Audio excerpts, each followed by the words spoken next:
तो 5 राज्यों में विधानसभा चुनाव है, लेकिन प्रचार पर चुनाव आयोग का प्रतिबंध है। नेता लोगों की भीड़ जमा नहीं कर सकते और ना ही रोड शो ही कर सकते हैं। ऐसे में न्यूज 24 अपनी special show door to door news 24 में वोटरों के मन की बात अपने दर्शकों तक पहुंचाने की कोशिश कर रहा है। और इसी सिलसिले में आज हमारे संवाददाता ऋषिकेश कुमार ने अलीगढ़ के लोगों से बातचीत की। देखिए। विधानसभा के एक गांव कुराना पंचायत की तस्वीर दिखा रहा है। गांव देखने से ही आपको स्पष्ट तौर पर पता चल जाएगा, मवेशियां बंधी हुई है, लोग अपने अपने काम में मशगूल हैं, बेहद सर्दी का मौसम है और कहा जा रहा है कि आम तौर पर गांव में क्या माहौल है, क्या इस विधानसभा चुनाव में, चूंकि जाट बहुल खैर विधानसभा सीट है, जो यहाँ बीजेपी के प्रत्याशी हैं। 2017 में बीजेपी ने पहली बार चुनाव जीता। आरएलडी का गढ़ कहा जाता था। 2012, 2017 के पहले 2007 जैसे विधानसभा चुनाव में आरएलडी के प्रत्याशी यहाँ चुनाव जीतते रहे हैं। चूंकि पश्चिम उत्तर प्रदेश में पहले चरण का चुनाव 58 सीटों के लिए 10 फरवरी को वोटिंग होना है और कहा जा रहा है कि पश्चिम उत्तर प्रदेश में पहले चरण में जिस तरफ हवा बढ़ेगी उसी का असर धीरे धीरे लखनऊ से होते हुए इलाहाबाद की गंगा को चीरते हुए पूर्वांचल तक जाएगा।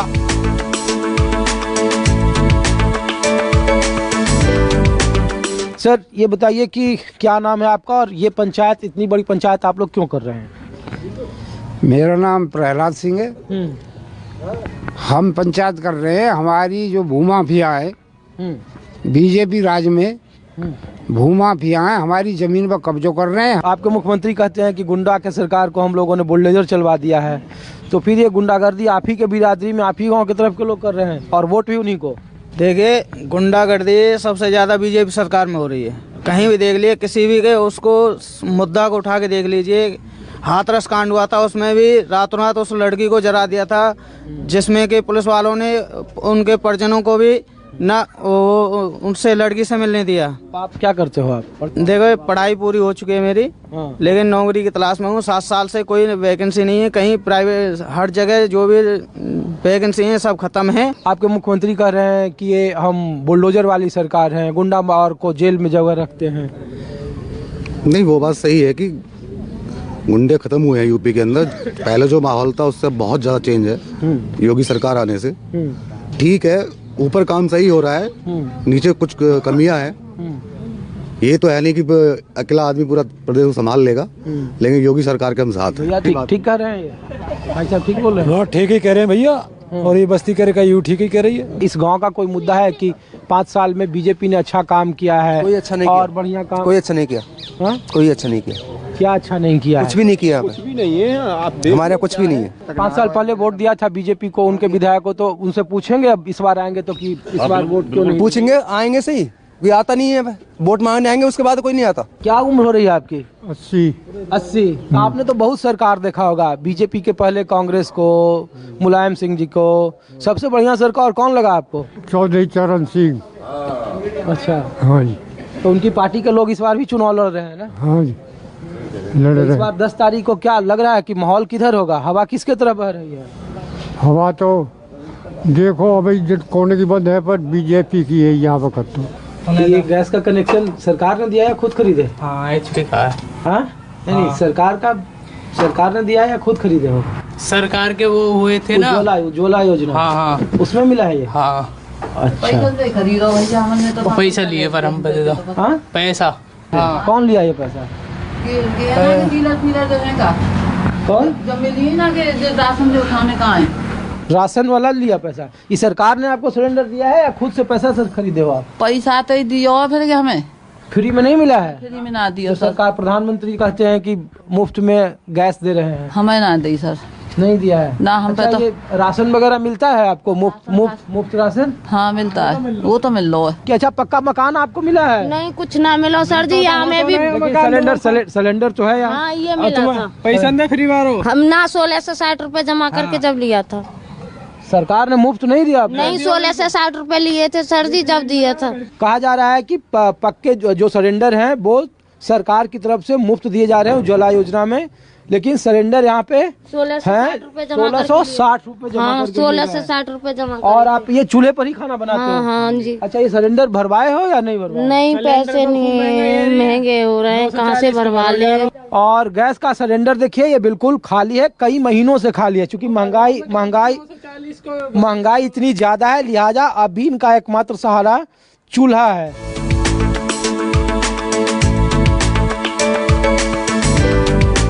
मैं समय हूँ, कल भी था, आज भी हूँ और कल भी रहूँगा। महाभारत धारावाहिक में राही मासूम रजा के डायलॉग लिखने वाले की सरजमी पर अभी न्यूज़ 24 खड़ा है। विधानसभा के चुनाव हैं, पहले चरण में 10 फरवरी को मतदान है। अलीगढ़ ज़िले में 7 विधानसभा की सीटें हैं, लेकिन अलीगढ़ की सरजमी पर बहुत सारे प्रबुद्ध और साहित्यकारों के साथ साथ कुछ राजनीतिक पौध भी तैयार हुए, जिनका नाम कल्याण सिंह है और जिनका गृह क्षेत्र अतरौली है। उस अतरौली विधानसभा की भी मैं बात करूंगा, वहां के लोगों की बात करूंगा, वहां के डोर टू डोर कैंपेन के बारे में बताऊंगा। फिलहाल न्यूज़ 24 अलीगढ़ विश्वविद्यालय के बाहर खड़ा है। भाई साहब, क्या चल रहा है चुनाव में यहाँ इस बार? चुनाव में तो जो चल रहा है सबके सामने है, लेकिन मैं बतौर स्टूडेंट अलीगढ़ में जो हालात हैं, पार्टी लेवल से जो बातें हो रही हैं, मुसलमानों के मुद्दे कहीं नज़र नहीं आ रहे हैं। बतौर अलीगढ़ मुस्लिम यूनिवर्सिटी का स्टूडेंट, और मैं जिस निगाह से पूरे यूपी का मुसलमान इस इदारे को देखता है और इस इदारे की आवाज़ का इंतज़ार करता है कि यहाँ से कोई आवाज़ आएगी और वो हमको रिप्रेजेंट करेगी और बताएगी, लेकिन यूपी के इलेक्शन में किसी भी मैनिफेस्टो में मुसलमानों के हक और हुकूक की बात नहीं की गई। मॉब लिंचिंग कर तो रहे हैं मुसलमानों के हक हुकूक की बात, ओवैसी साहब कर रहे हैं MIM, और वो कर रहे हैं कि हम 17% लोगों की नुमाइंदगी करते हैं और उनकी गरीबी और जलालत को ही हम मुद्दा बना रहे हैं। नहीं तो अब आवाम इसका डिसीजन देगी ना कि भाई आपने क्या किन हुकूक पे बात की। लेकिन मैनिफेस्टो में बात कर रहा था, जैसे समाजवादी पार्टी है, मुसलमानों के नाम से बहुत दूरी बना रखी है। का क्या नाम है सर, यहाँ कौन सी क्लास? मेरा नाम मोहम्मद आरिफ खान है, मुझे आरिफ त्यागी नाम से जाना जाता है। अच्छा, ये बताइए सर, आरिफ त्यागी जी। अच्छा, बड़ा यार कमाल, ये तो ऐसा नाम है कि पूरे सियासत में यार हलचल मचाया हुआ है। बिल्कुल, कुछ भी कह सकते हैं, ये मोहब्बत है यहाँ के लोगों की और यहाँ के मेरे दोस्तों की।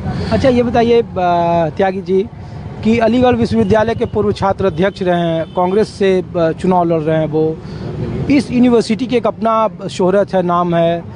सियासत में अभी के चुनाव हो रहा है, काफ़ी चुनाव के बारे में आपने पढ़ा होगा, चर्चा किया होगा। ये चुनाव किस मायने में अलग है या फिर पुराने पैटर्न पर ये चुनाव चल रहा है? देखिए, मायना थोड़ा सा अलग हो जाता है कि 2014 के बाद जब बीजेपी गवर्नमेंट आती है और पूरे बाहुली तरीके से बैठती है दोनों गद्दियों पर, चाहे वो स्टेट की बात करें या सेंट्रल की बात करें। लेकिन उसके अलावा जब देखा जाता है कि 2014 के बाद सरकार में बैठने के बाद पूरा एक हिंदू मुस्लिम के ऊपर पूरी सियासत होने लगी। रोज़गार के ऊपर बात नहीं होती, बेरोज़गारी पर बात नहीं होती, लड़की की सुरक्षा पर कभी बात नहीं होती, शिक्षा पर कभी बात नहीं होती। अच्छा बताइए, जब भी चुनाव होता है इस इलाके में तो चर्चा सिर्फ और सिर्फ 17% बनाम 80% हो जाती है। पश्चिम उत्तर प्रदेश में कहा जाता है कि मुस्लिम बहुल है, मुजफ्फरनगर, कराना। तो जब आप लोग पढ़ते हैं तो आप लोग शोध के वक्त में सिर्फ यही चीज़ें तय करते हैं या फिर इस बात का भी शोध होता है कि जो बेहद ज़मीनी स्तर पर हालत ख़राब है, स्कूलों की स्थिति वही है, मदरसों की वही है, उनका जीवन यापन वैसे है, तो उसको सुधार को लेकर बात होती है आपके कौम में या फिर उसको राजनीति मोहरा ही बनाया जाता है? देखिए, हम लोग तो बात करते हैं हमेशा से कि सुधार होना चाहिए, पर हमारे बारे में कोई बात नहीं करता। असल देखा जाए तो हमें वोट की तरह इस्तेमाल करा जा रहा है कि हम सिर्फ वोट बैंक है हर पार्टी के। हमारी जो परेशानियां हैं वो कोई नहीं सुनता। मैं आपको बता दूं, पिछले कुछ टाइम मतलब अच्छे खासे टाइम से बीजेपी की सरकार है, यहाँ सारे विधायक बीजेपी के।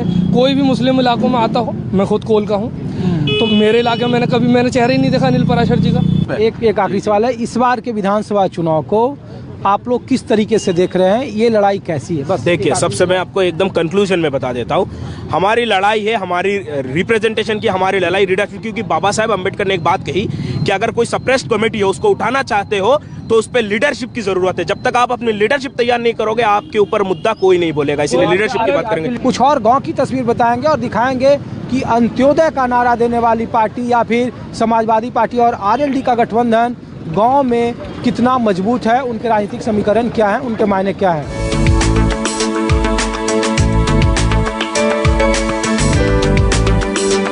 2022 में उत्तर प्रदेश के विधानसभा का आंधी वाला मुकाबला चल रहा है और न्यूज़ 24 अभी अलीगढ़ के अतरौली विधानसभा सीट पर है। और जो आप तस्वीर देख रहे हैं वो कल्याण सिंह का गांव है मढ़ौली, जो पैतृक गांव है, जहां पे से कल्याण सिंह ने अपनी राजनीति शुरू की और उत्तर प्रदेश में भारतीय जनता पार्टी को पहला राजनीतिक नायक मिला। ये देखिए भव्य द्वार बना हुआ है, कल्याण सिंह के याद में ये बना है। उनके गांव की तस्वीर देखिए, कितनी लंबी चौड़ी सड़कें हैं। ये आप खुद अंदाज़ा लगाइए कि एक पूर्व मुख्यमंत्री का गांव है ये। इसी गांव से हैं आप? अच्छा, ये दरवाजा कब बना, ये सड़कें कौन बनवाया? ये बनवाया जब संदीप मंत्री हो गए, जब संदीप जो उनके पोते हैं जी, जी। हाँ, जब बनाए। बन तो पहले ही रहा था, खाली ये पत्थर लगा है। अच्छा, सड़क के डूडा से बनी हुई है। ये देखिए, ये हम देख रहे थे कि ये 97 को 26 तारीख को ये कल्याण जी जब मुख्यमंत्री थे तो वो आते थे इस गांव में? हाँ जी आते। वो अब तक आते ही रहते थे। अच्छा, ये बताइए, वो एक दिलचस्प बात है कि 1962 में पहला चुनाव लड़ा विधानसभा का कल्याण सिंह और वो चुनाव हार गए। जब से लड़े थे ये 2 बार हारे बस। हाँ। एक बार कांग्रेस के डॉक्टर अनवर खान से और एक बार जो कांग्रेस में दीनापुर वाले बाबू सिंह। आप बोले थे कि 4 बीघा जमीन उन्होंने बेच दी थी। पहली बार में बिच गई, जो आज कम से कम 6 करोड़ की है, 1 बीघा 1.5 करोड़ में बिची है। अच्छा, जब चुनाव लड़े तो 4 बीघा गांव की जमीन बेच दी। अच्छा, हाँ जी।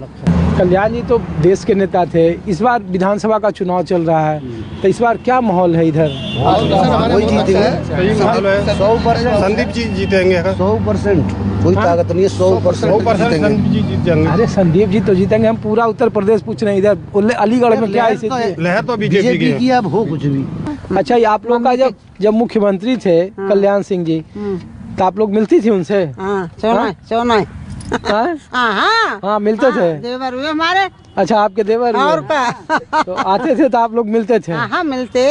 अब तो उनका पोता अभी मंत्री हो गया, तो मंत्री आते हैं आपको? मंत्री आप पहचानते हैं? हाँ, पहचानते हैं। ये बाबूजी का गांव है। हाँ। तो ये मान के चलो, अब प्रधानमंत्री ये आवास योजना आई थी तो हमारे गांव में बहुत ज़्यादा मकान मिले, गरीबों के लिए छत नहीं थी, बहुत लोगों के लिए मिला। राशन फ्री मिल रहा है, बहुत लोगों के लिए राशन पूरे फ्री मिल रहा है, जैसे कि किसी को कोई कमी नहीं है खाने पीने की, जैसे कि। और कोरोना में जो महामारी हुई थी उसमें भी हमारा कोई दिक्कत नहीं। ये आपका घर है? हाँ? अच्छा, ये खुद बना रहे हैं आप? क्या करते हैं आप? प्रधानमंत्री आवास योजना है। ये प्रधानमंत्री आवास योजना का? मैं पढ़ाई करता हूँ। अच्छा, कितना पैसा मिला है ये बनाने के लिए? 50,000 पहली किस्त। पहली किस्त कितना मिलता है? 1.5 लाख, 2.5 लाख। 1.5 लाख बाद में आएगा। तो इसमें कितना कमरा बनाएंगे? 1 कमरा? 2 कमरे। 2 कमरा। पहला किस्त मिल गया आपको? वाह, ऐसा कितना घर है जिसको मिला होगा आपके गांव में? एक सामने ये रहा। अच्छा, ये सामने वाला? हाँ, पट्टी लग रही होंगी उनके घर पर, उनको सब। अच्छा, देखिए भैया, ये जो सामने तस्वीर देख रहे हैं आप, ये प्रधानमंत्री आवास योजना है। शहरी योजना का लाभार्थी हैं चंद्रमुखी और चंद्रपाल सिंह हैं। गांव में लगभग लोग सबको लाभार्थी हैं। हाँ सर। और क्या चल रहा है इधर इलाका में? कुछ नहीं। गांव में कुछ कमी है क्या? नहीं, कुछ कमी नहीं है, सब कुछ है। सब कुछ है। का पानी सब है, सब। ये तो सब ठीक है। अतरौली विधानसभा के मढ़ौली गांव में न्यूज़ 24 है, आपको तस्वीर गांव की दिखा रहा है। कल्याण सिंह का पैतृक गांव है और देखिए कि मुख्यमंत्री का गांव रहा है और ये सड़कें चौड़ी है, नाली बनी हुई है बाकायदा, और ये चौक है। कल्याण सिंह का जो सामने घर है ये उनका अपना पैतृक घर है, जहां उनका जन्म हुआ था। वो पेशे से शिक्षक थे और यहीं से उन्होंने राजनीति शुरू की थी। 1962 में उन्होंने पहला चुनाव लड़ा था। ये कल्याण सिंह का ऑफिस है बाकायदा, यहीं पे कल्याण सिंह आकर बैठते थे। ये उनका दफ्तर है, अब वो नहीं है। और देखिए ये बाकायदा उनका यहाँ बोर्ड लगा हुआ है, कल्याण सिंह मुख्यमंत्री उत्तर प्रदेश शासन, और ये तस्वीरें हैं वहाँ पे। स्वास्थ्य। नमस्कार, मैं हूं मानक गुप्ता। अगर आपको हमारा ये वीडियो पसंद आया हो तो इसे लाइक और शेयर जरूर करें, और हाँ, हमें सब्सक्राइब और फॉलो करना ना भूलें ताकि आप देश और दुनिया की कोई खबर मिस ना करें। तो जुड़े रहिए हमारे साथ और देखते रहिए न्यूज़ 24।